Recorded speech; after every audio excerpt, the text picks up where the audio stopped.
Mga minamahal, ito ay isang American cherry tree variety na imported sa Pilipinas na maraming tao ang gustong-gusto at lumalago ngayon.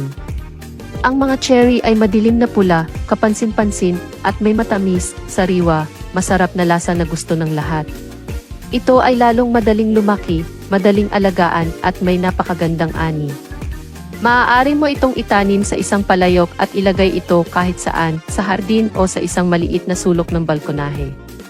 Ito ay malamig at lumalaban sa init, hindi pumipili ng lupa, maaaring lumaki kahit saan. Ang iba't ibang ito ay may masarap, malamig na lasa, maraming tubig. Ang mga buto ay hindi dumidikit sa laman at may maraming sustansya na lubhang kapaki-pakinabang para sa kalusugan. Kung gusto mo ito, itanim ito ngayon. Bumili dito, 50% off ngayon.